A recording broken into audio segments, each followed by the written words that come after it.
Bonjour à tous, c'est Nathan du blog Investir pour réussir. On se retrouve aujourd'hui dans une nouvelle vidéo où je vais essayer de trouver un bien rentable dans la ville de Saint-Nazaire. Alors, qu'est-ce qu'un bien rentable tout d'abord? Un bien rentable, c'est un bien qui s'autofinance, voire même qui dégage du cash flow tous les mois. C'est-à-dire que vous prenez la totalité du projet immobilier. Coût d'achat, frais de notaire, frais de travaux. Vous empruntez la totalité. Vous avez donc une mensualité à rembourser auprès de la banque. Cette mensualité doit être payée par le ou les loyers des locataires, plus les loyers doivent permettre de payer les charges d'exploitation de ce bien, des charges qu'on oublie souvent ou que les agents immobiliers oublient souvent de vous dire, comme la charge de copropriété si vous êtes dans un immeuble, la taxe foncière, l'assurance propriétaire non occupant et plein d'autres. On le verra tout au long de cette vidéo. Alors, pour y arriver, pour trouver un bien rentable à Saint-Nazaire, on va se baser sur 6 étapes et vous allez vous placer comme moi, avec moi derrière mon écran. Donc la première étape, ça va être la prise d'informations sur la ville de Saint-Nazaire, parce que personnellement, moi je ne connais pas du tout cette ville, je ne connais pas du tout son marché locatif et je n'y suis même jamais allé. D'accord, mais c'est pas grave, hein, on va se placer comme un débutant, comme une première recherche. La deuxième étape, ça va être l'estimation du loyer, les prix pratiqués tout simplement à Saint-Nazaire. La troisième étape, ça va être la sélection d'un bien actuellement à vendre à Saint-Nazaire pour la suite de notre étude. Donc je travaille avec des chiffres concrets. La quatrième étape, oula, qu'est-ce qui s'est passé? Non, c'est bon. Quatrième étape, ça va être l'estimation du rendement rapide pour savoir si oui ou non on va aller plus loin dans nos calculs. La cinquième étape, ça va être le calcul des mensualités du crédit pour savoir si on est à l'autofinancement ou si on est en cash flow positif ou négatif. Et la sixième étape, ça va être l'utilisation de mon propre calculateur pour faire jouer différents chiffres comme le prix d'achat, bien évidemment, le prix de loyer, si on met un loyer plus ou moins bas ou plus ou moins haut, les charges également. Allez, c'est parti tout de suite pour la première étape et la prise d'informations sur la ville de Saint-Nazaire. Alors moi, ce que j'aime bien regarder, c'est déjà le nombre d'habitants dans une ville. Alors, pour ça, il y a le site Wikipédia, très bien. Alors, on est sur une ville donc de 70 000 habitants en 2017. Waouh, c'est une grande ville, hein. La population aire urbaine est de 218 000, donc ça fait une grosse agglomération. C'est le chef-lieu de l'arrondissement du département de la Loire-Atlantique aussi. D'accord, donc il y a des institutions de l'État qui vont avec le chef-lieu dans cette ville aussi, c'est intéressant. On va noter 70 000 habitants. Après, moi je vous conseille aussi de lire rapidement la page Wikipédia, hein. On apprend toujours des choses intéressantes.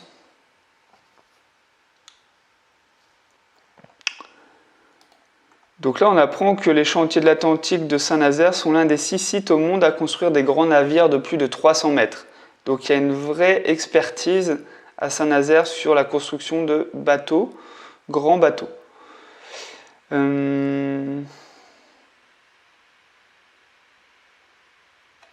C'est la deuxième agglomération du département et la quatrième au rang régional. On a le fameux pont de Saint-Nazaire. Hop. Effectivement. Ok, et sur la carte alors, où ça se trouve?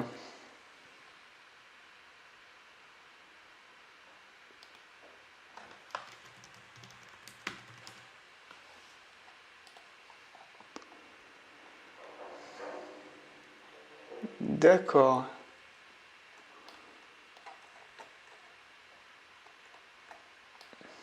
On est dans le sud de la Bretagne, hein, proche du golfe du Morbihan, mais la plus grosse ville, c'est bien Nantes, hein, qui est juste à côté. En fait, on n'est pas loin de Nantes.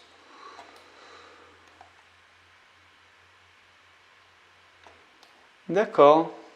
Donc ça donne sur l'estuaire de la Loire, hein, le fleuve de la Loire qui va se jeter dans l'océan. Ok. On a un parc naturel régional juste à côté, d'accord, bon. Pourquoi pas. On va regarder maintenant le nombre d'universités à Saint-Nazaire.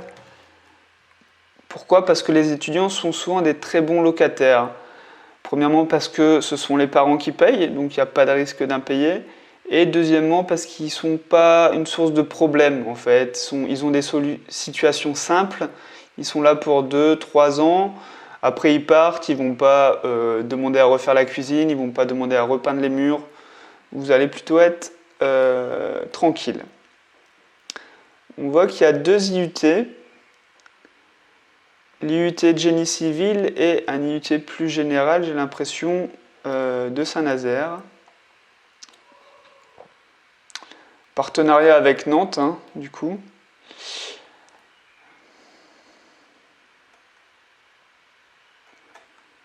Alors, on peut regarder sur le site de l'IUT, chercher un petit peu les formations, chercher le nombre d'étudiants, c'est important.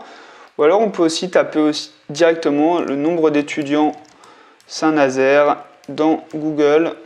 C'est plus pratique, je trouve. Je me suis rendu compte de ça il n'y a pas très longtemps, mais on a plus d'informations en fait en tapant directement cette recherche.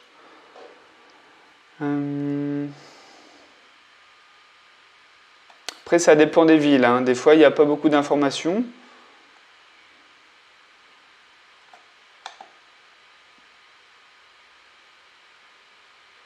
Donc là, on parle de 5000 étudiants sur Saint-Nazaire. On va regarder aussi si on arrive à confirmer ces chiffres. Alors,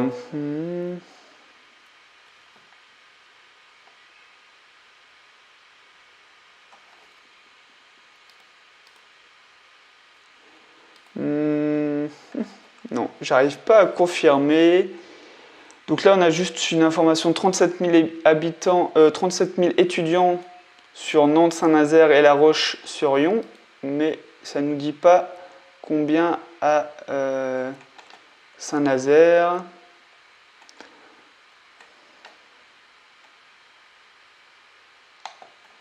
Je vais retourner sur la page Wikipédia, apparemment il y a des informations dessus. 5000, alors...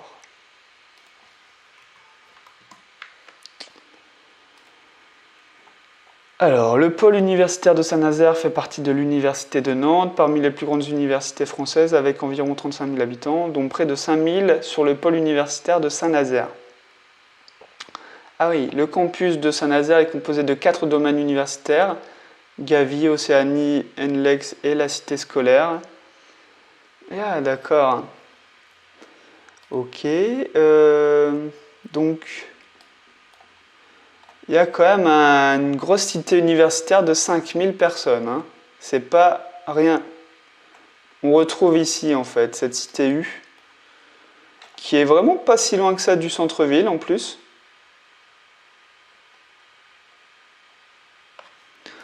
D'accord, bon.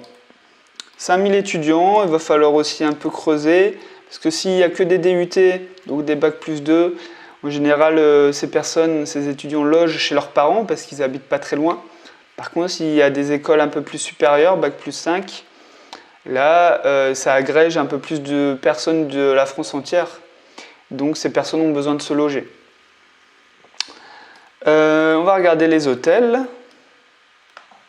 Les hôtels, pourquoi? C'est pour si vous souhaitez faire de la location courte durée ou Airbnb. C'est simple, si des gros hôtels, des grands groupes d'hôtels ont décidé de s'installer à Saint-Nazaire, c'est qu'ils ont fait des études approfondies et c'est qu'il y a un marché pour de la location courte durée. Et donc s'il y a un marché, vous aussi, vous pouvez vous lancer. Ouh. Alors il y a beaucoup d'hôtels. Donc après, il faut aussi relativiser. Peut-être qu'avec la construction des bateaux, il y a beaucoup de passages... Je pense par exemple même à certains ouvriers qui vont se loger à l'hôtel au début. Je pense aussi à certains maîtres d'œuvre ou propriétaires qui vont venir passer peut-être une semaine inspecter la construction du bateau. Et bien sûr, ils ne se déplacent pas tout seuls. Hein. Quand c'est des sociétés, ils se déplacent par plusieurs dizaines de personnes. Surtout pour des bateaux d'aussi grande ampleur et avec un coût aussi important. Donc là, waouh, il y a vraiment beaucoup d'hôtels.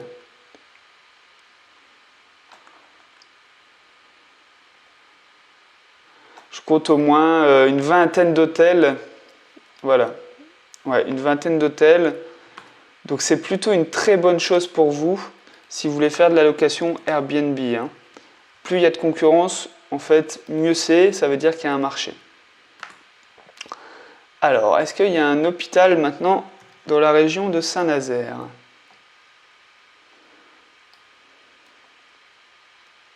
Donc on a un hôpital psychiatrique qui va moins nous intéresser. Nous, ce qu'on recherche, c'est le nombre de personnels soignants. Donc en l'occurrence, pour l'hôpital psychiatrique, c'est intéressant aussi. Hein, les personnels soignants ont besoin de se loger. Et pour le CHU plus classique, on va rechercher aussi la famille qui va venir accompagner le patient dans ses soins. Donc là, ça va être pour une durée plus courte, hein, 3, 7, 10 jours, le temps que la personne se fasse soigner à l'hôpital.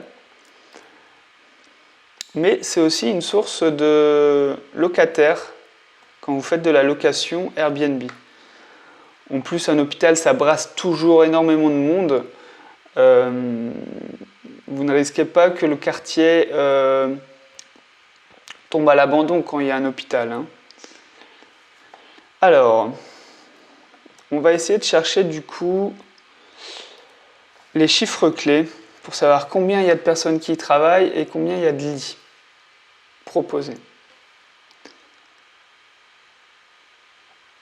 Ok, j'ai les chiffres clés, mais ça date de 2014. Je suis désolé, hein, le site ne permet pas que vous voyez très bien. Ah non, j'ai des chiffres de 2018. Très bien.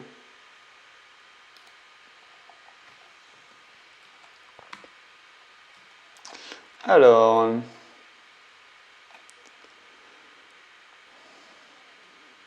on a 945 lits et places et 2600 professionnels. Donc là, je peux vous dire que c'est déjà un hôpital de très grande ampleur pour des régions en France. C'est très bien. Je vais noter.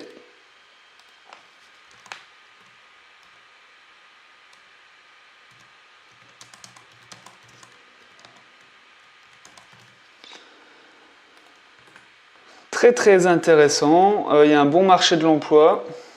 Ok. Alors, est-ce qu'il y a des transports en commun? Donc, on peut regarder la gare. D'accord. On voit qu'il y a des TGV. Il y a des TER vers Nantes. D'accord, il y a beaucoup de liaisons vers Nantes. Paris-Montparnasse aussi, des TGV. Donc j'ai l'impression qu'il y a quand même le TGV. C'est intéressant. TGV. Toujours un plus hein, d'avoir des bons trains et des bons transports. Au niveau des routes, on a une nationale. Mais après, ouais, on a plutôt des routes pour venir, j'ai l'impression. Pour venir de Nantes, on a la nationale, mais après, j'ai l'impression qu'il faut quand même repasser par Nantes, hein, de toute façon. On a une autoroute là, une autoroute là. Bon.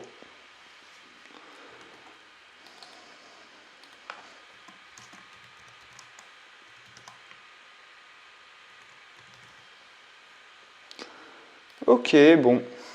Allez, on va passer maintenant à la deuxième étape et l'estimation du loyer. Alors, moi j'ai envie de regarder s'il y a un marché potentiel pour la colocation à Saint-Nazaire. Pourquoi? Parce que c'est une grande ville, hein, 80 000 habitants. Il faut savoir que dans la colocation, il y a autant des jeunes que des travailleurs. En fait, il y a autant d'étudiants que de travailleurs. Ça sont les chiffres. Donc, on va chercher, on va regarder les prix pratiqués en colocation, s'il y a des annonces de colocation déjà. Donc je regarde sur le site du Bon Coin. Parce que c'est pratique, ils ont une offre, ils ont une catégorie colocation. Donc ça permet de retrouver très facilement les offres. Donc on voit qu'il y a quand même 23 résultats en colocation, donc c'est pas mal. Et là on va juste récupérer les prix pratiqués.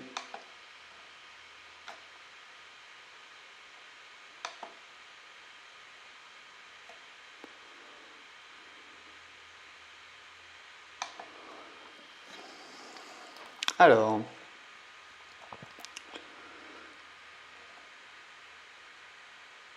donc là on est sur 3 chambres avec chacune sa salle d'eau. D'accord.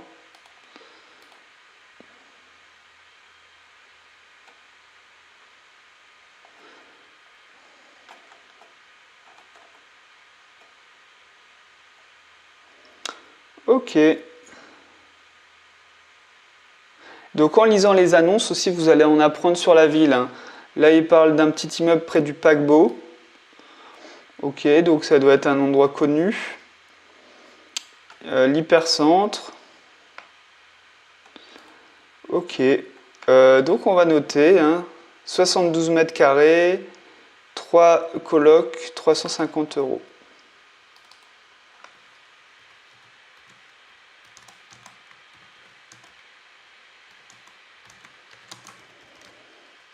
Trois colocs, ok. Celui-ci, donc 300 €, auquel il faut rajouter 70 € de charge. Et on est sur 4 grandes chambres. Ok. 370 €.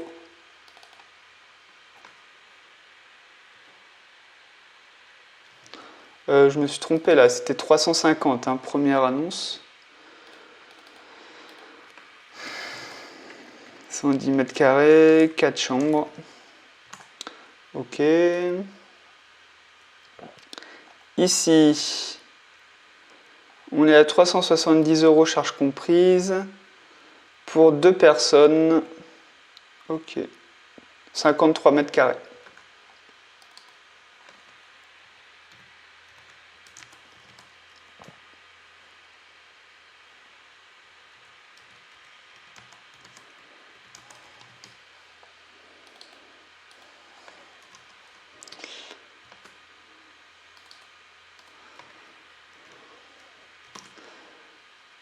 Une autre annonce de colocation, 420 €, 3 chambres.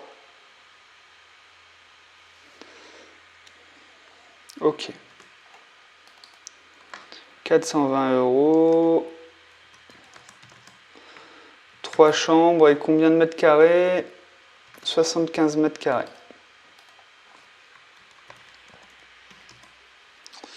D'accord.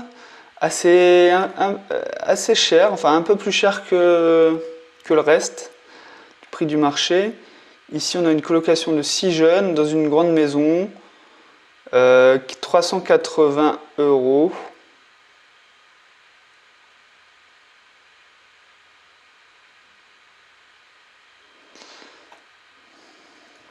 On va noter cette dernière offre.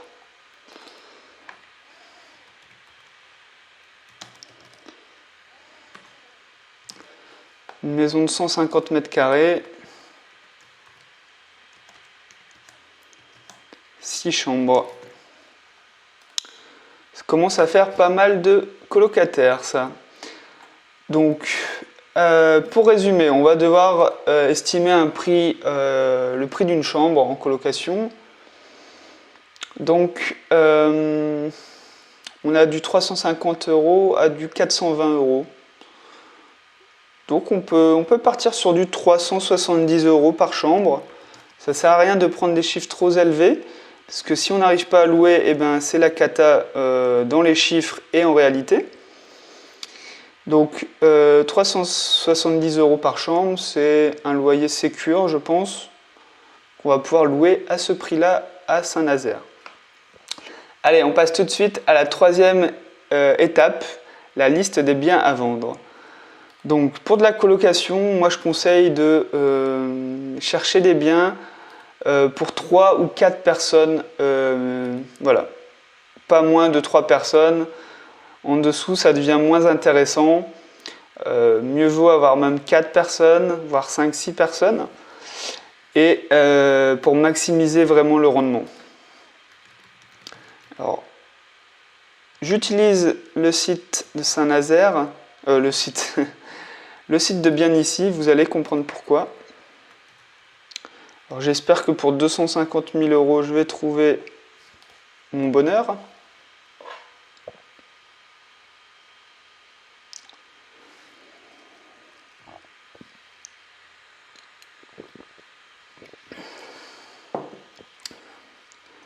Je vais trier par surface et je vais mettre 80 mètres carrés minimum et 110 mètres carrés maximum. Comme ça me laisse de l'espace pour faire 2 salles de bain et 4 chambres. Oui, parce que une salle de bain pour 4 personnes, c'est un peu léger. Voilà. Je préfère fournir vraiment un service de qualité. Vous allez vous rendre compte tout au long de cette vidéo. Fournir un service de qualité pour attirer des gens de qualité. Et pour se démarquer du lot et toujours louer facilement. Tiens, ici j'ai un appartement de 80 mètres carrés. Donc on voit quand même que les prix sont plus élevés que dans d'autres villes de France. Hein. Ouais. Alors, T3, 80 mètres carrés. Deux belles chambres pour le moment, donc il va falloir créer au moins 2 autres chambres.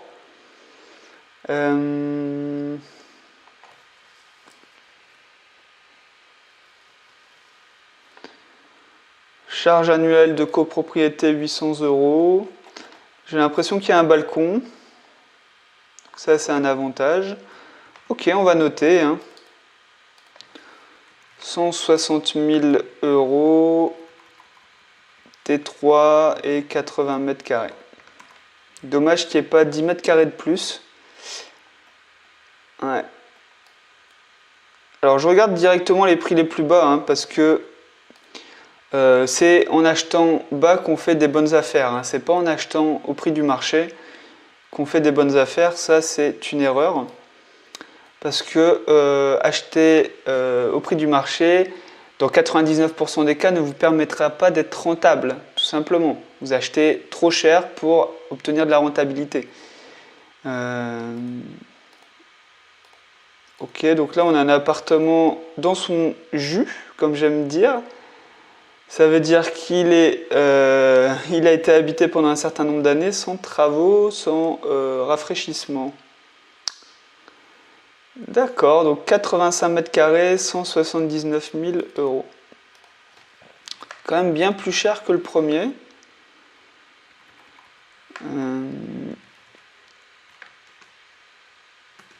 Donc ils disent un T4, ok.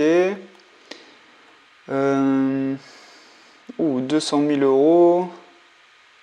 Tiens, celui-ci, 154 000 €.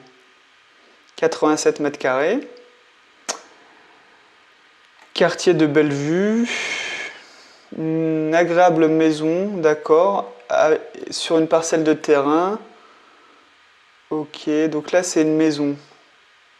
C'est cette maison-là.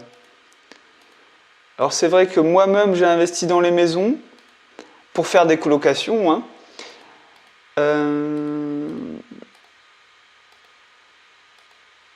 Il faut savoir aussi que dans la maison, il y a plus de travaux et charges, dans le sens où c'est vous qui avez l'entière responsabilité de la toiture, du chauffage, de l'isolement, etc., hein, de la façade. Donc c'est important à prendre en compte aussi.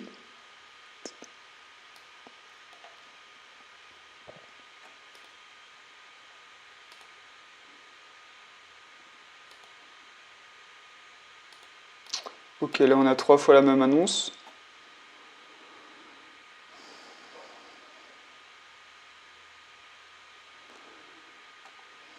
Ok, on retrouve des biens à peu près similaires.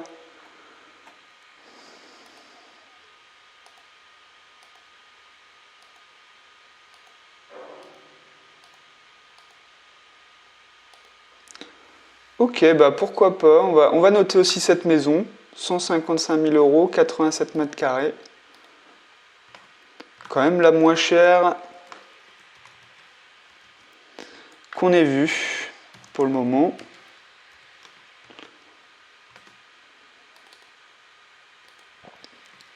Elle n'est pas très grande, mais l'espace nous permettrait de faire les travaux nécessaires. Donc moi j'ai envie de prendre ce bien-là, en fait, pour notre étude. Une maison qu'on va transformer en colocation. De toute façon, il faut faire des travaux à l'intérieur. Là, on voit qu'il faut refaire la cuisine au moins et salle de bain. Et il y a l'espace jardin, qui pourrait être un vrai plus pour des colocataires. Hein? Pour le même prix, j'ai envie de prendre ce bien-là pour notre étude. Donc on est sur 155 000 euros. Allez, on va passer du coup à l'étape 4 et l'estimation rapide du rendement. Alors,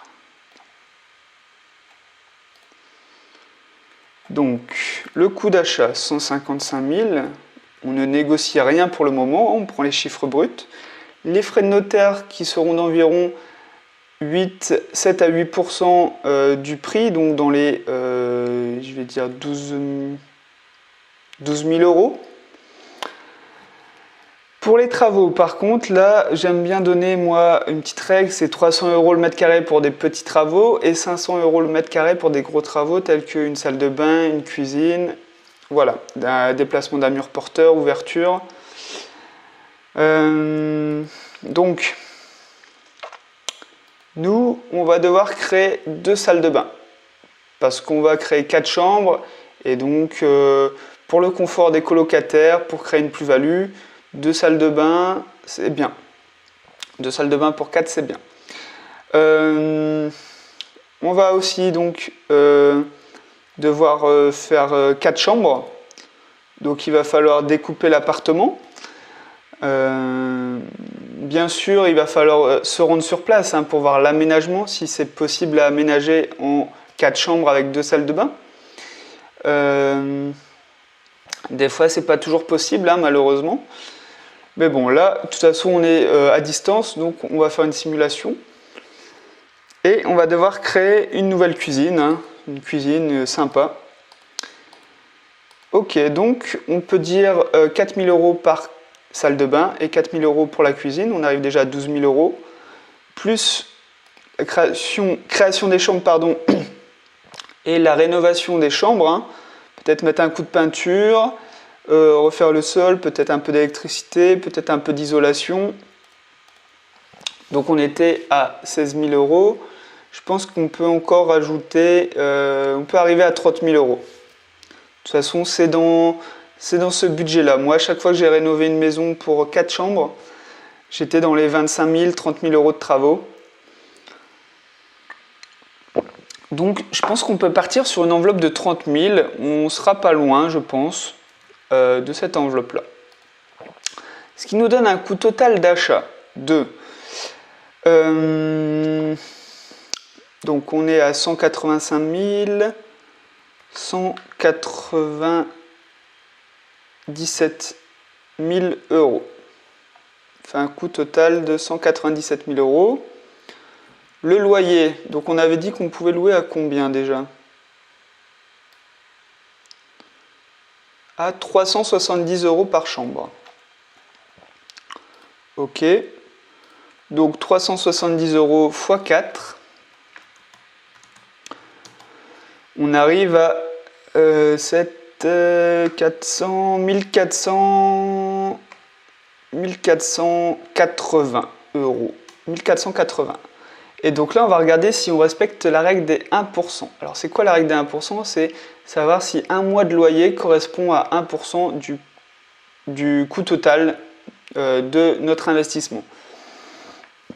Donc ici, on aurait 1480 € de loyer tous les mois. Il faudrait donc acheter le tout pour 148 000 €. Donc ici, on dépasse, on est à 197 000 €. Alors c'est vrai qu'on ne respecte pas, hein.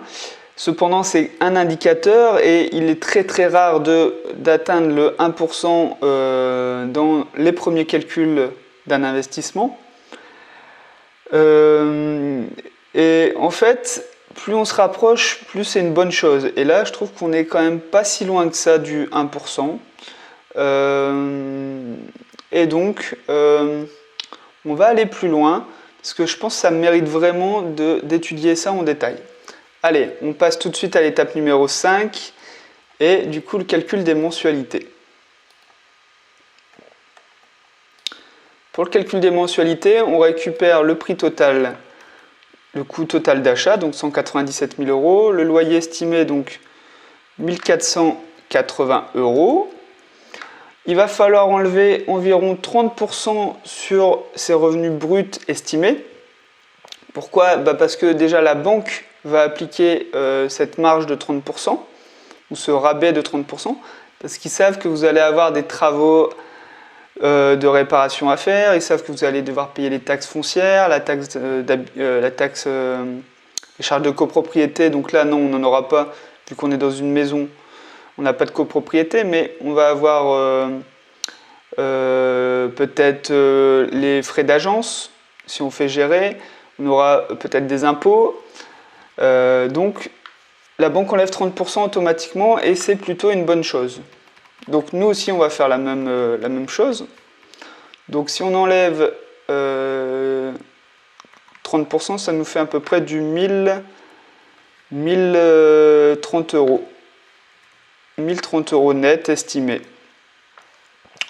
Ok, bon on va voir combien ça coûte un crédit de 197 000 € sur 20 ans. Alors pourquoi la durée de 20 ans? Pour avoir en fait des mensualités les plus petites possibles. Comme ça, c'est bien le locataire qui rembourse le prêt. Si vous avez un prêt sur 15 ans, vous allez payer moins cher votre prêt au total, mais les mensualités vont être plus élevées. Donc tous les mois, vous allez devoir mettre de votre poche. Tac, tac, tac, tac. Et dès que vous mettez de l'argent de votre poche, c'est de l'argent perdu en fait. Alors que là, utiliser l'argent des locataires, c'est comme ça qu'on s'enrichit en fait, tout simplement. Même si ça prend plus de temps, ça permet aussi de multiplier les opérations. Parce que vous êtes rentable sur un bien, donc vous pouvez en acheter un deuxième. Alors que si vous prenez sur 10 ou 15 ans et que vous êtes en cash flow négatif, la banque, elle ne vous reprête plus. Hein. Et même vous, vous êtes comme ça avec les intérêts et les prêts à payer. Allez, donc, on est parti.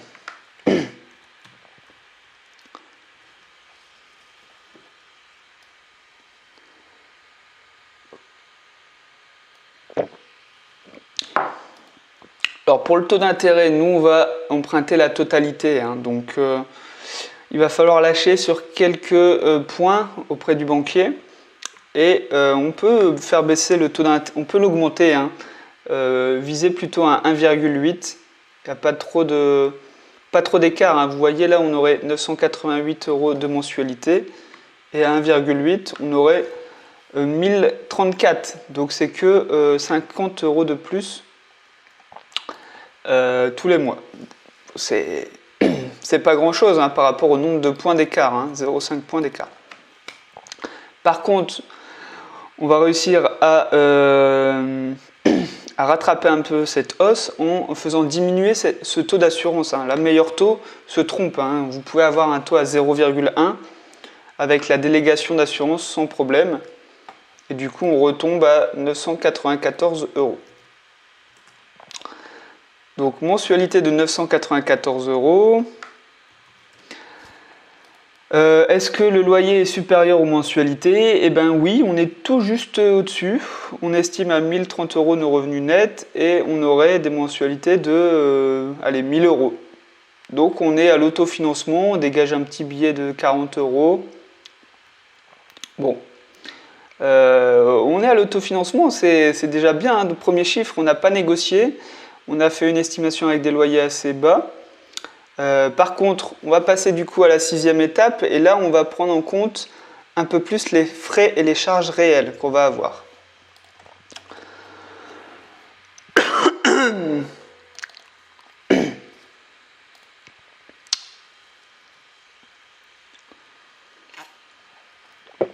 Ok, donc on est sur surface du bien 85 000 euros. Le prix d'achat, donc, alors à combien était affichée la vente du bien? 154 000, on va arrondir à 154 000.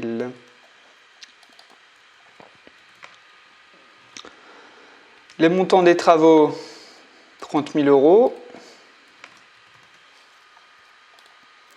Les frais de notaire sont plus bas que ceux que j'avais estimés, hein. On sera plutôt aux alentours de 11 000 euros. Les frais bancaires, c'est les frais de dossier auprès de la banque, ça sera autour des 500 euros. Alors essayez bien sûr de les négocier, hein. Très important. Essayez de les négocier à 0 euros, hein, c'est possible. La valeur du mobilier, donc moi je conseille toujours de louer en meublé. Pourquoi? Parce que ça crée un service clé en main. Les jeunes ou les jeunes travailleurs ont juste besoin d'arriver avec leur valise pour habiter votre colocation. Et de deux, ça permet de profiter du régime LMNP, donc du loueur meublé non professionnel, excusez-moi, qui permet en fait d'amortir le prix d'achat sur 30 ans, d'amortir le montant des travaux, ça c'est pareil pour la location nue, ça ne change pas, mais aussi d'amortir le prix du mobilier. Et en fait, on en reparlera dans la partie fiscalité, mais le régime LMNP, c'est vraiment le meilleur pour démarrer un premier investissement. Je vous expliquerai tout ça dans la partie fiscalité. Donc valeur du mobilier, moi je prévois quand même 1500 euros par chambre pour le lit, non, un peu moins en fait, 1000 euros, lit, matelas, dressing, bureau principalement. Donc 4 chambres, 4000 euros. On a 2 salles de bain, donc il y a un peu d'équipement, des tapis par exemple pour les salles de bain. Et pour la cuisine, bah, on a la vaisselle, on a la table, on a peut-être un canapé avec la télé. Donc je pense que pour 7000 euros, on arrive à avoir notre mobilier, hein, pour notre maison, 4 chambres. Donc au final, on aurait un petit peu plus à emprunter. Le financement, ça n'évolue pas. Alors, pour la partie fiscalité, je rappelle un petit peu les bases. C'est que chaque euro touché dans l'immobilier sera taxé à votre tranche d'imposition d'impôt.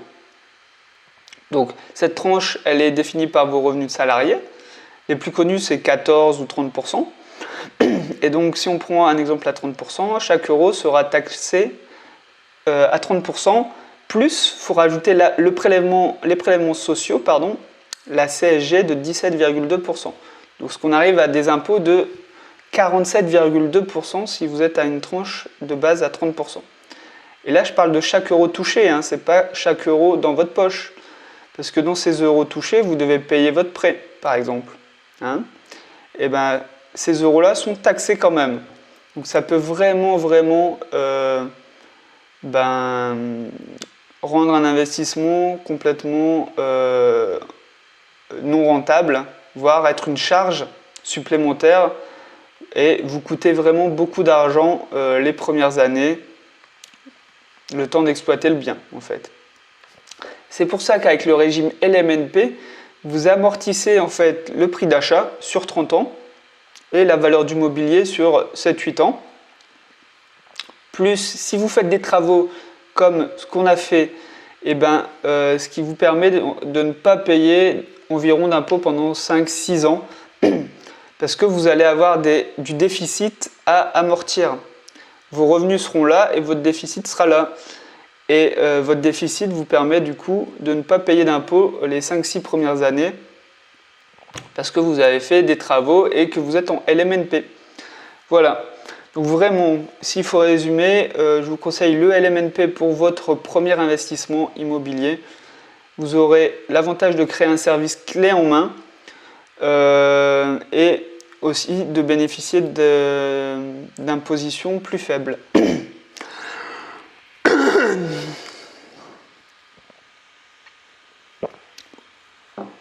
Alors, partie recette locative. On oublie souvent qu'il y a de la vacance locative dans l'immobilier. Pour des colocations, moi je vise à 1 mois de vacances locatives par an, comme si vos 4 chambres étaient vides pendant 1 mois. Oui, parce qu'il y a quand même du roulement dans une colocation. Le loyer mensuel espéré, charges comprises, donc 1 480 €. Pour les charges, si on fait appel à une agence, ça sera entre 7 et 8% des revenus bruts. Alors la taxe foncière, je ne pense pas qu'elle soit donnée dans l'annonce.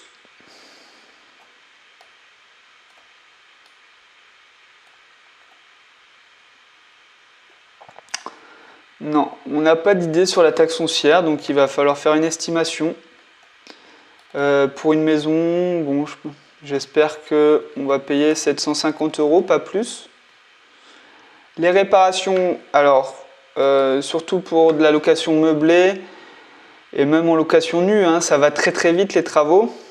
Un plombier, une serrure, une fuite quelque part. Donc moi je compte au minimum un demi-mois de loyer. Donc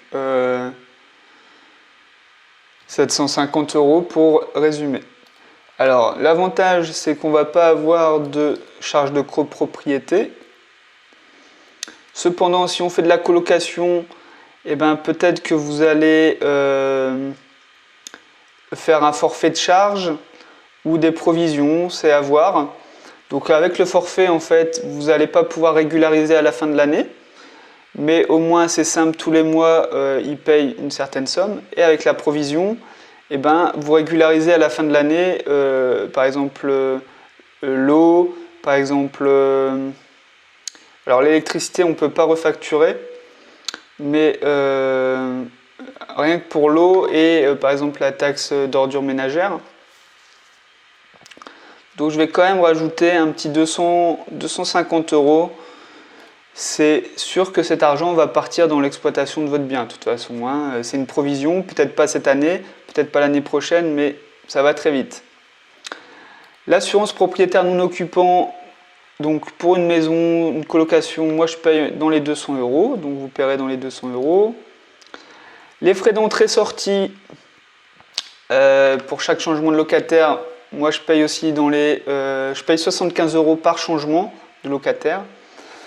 Donc je pense que on peut se baser sur un départ par an et donc payer 75 €. Avec certaines agences, ça peut être plus, donc ça peut être un demi-mois de loyer assez régulièrement. Ok, donc les premiers chiffres du retour sur investissement. Donc rendement brut 8%, rendement net 6,41%, c'est bien. Mais ce qui nous intéresse le plus, c'est l'argent qui rentre dans notre poche ou l'argent qui sort de notre poche. Ce qu'on appelle le cash flow. Donc il ne faut pas prendre en compte ces chiffres-là, parce que c'est avec la fiscalité. Non, le plus important, c'est ici. Donc le cash flow net par mois estimé, on est à 60 € par mois. Donc on aurait là un bien d'environ 150 000 € qui se paye tout seul. Donc au bout de 20 ans, vous avez un patrimoine qui grossit, et même chaque année, il grossit vu que vous remboursez une partie du crédit. Vous avez mis 0 € de votre poche, donc vous pouvez multiplier cet investissement à peu près à l'infini. Et en plus, tous les mois, vous gagnez un petit billet de 60 €. Alors là, c'est parfait. Vraiment, c'est ce qu'il faut rechercher. Alors on y est arrivé parce qu'on a fait de la colocation. On aurait loué cette maison en mode classique à une famille. Je suis sûr qu'on n'aurait pas eu les mêmes chiffres de rentabilité. Alors, par contre, 60 € c'est bien, mais on peut faire mieux, hein. Vous pouvez viser les 250 € de cash flow. Hein. Je vous conseille même de viser 250 €. Faut être ambitieux. Donc, on va regarder un peu comment on pourrait obtenir 250 € de cash flow. Donc, je vais quand même supprimer d'anciens scénarios qui ne concernent pas Saint-Nazaire et enregistrer ce scénario de base. Ok. Donc, comment on pourrait augmenter la rentabilité? Eh ben, c'est simple, en négociant le prix d'achat. Très important, négocier au maximum. Donc, imaginons qu'on négocie de 10 000 €, ce qui n'est pas grand-chose hein, pour une somme de 150 000 €. Bah, tout de suite, on est à 114 € de cash flow. Ok, enregistrons ce scénario. Ok. Et si je négocie encore 10 000 €? Si je négocie 10 000 € et que je négocie aussi les frais bancaires à 0 €, on est à 171 € de cash flow. Ok, c'est pas trop mal. On se rapproche petit à petit des 250 € de cash flow que je vise. Bon, on va faire autrement, on va regarder directement combien il faudrait acheter pour avoir 250 € de cash flow.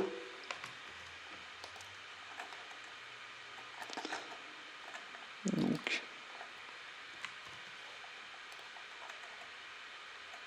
il faudrait acheter à 119 000. Donc 119 000, ça fait une négociation de 35 000 €.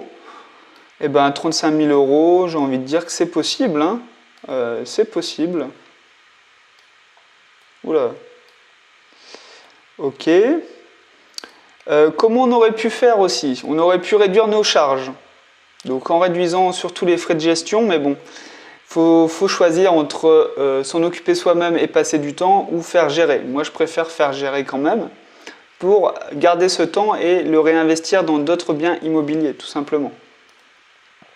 Hein, la ressource la plus précieuse est bien le temps. Hein, la journée ne fait que 24 heures, donc vous ne pouvez pas cumuler les fonctions, cumuler les travails à l'infini. Hein. Au bout d'un moment, vous êtes limité par le temps. Et c'est bien ça le plus important. On aurait pu essayer de faire une estimation du loyer un petit peu plus élevée, mais bon, vu le marché que j'ai vu, oui, on aurait pu essayer de louer 10 € plus cher.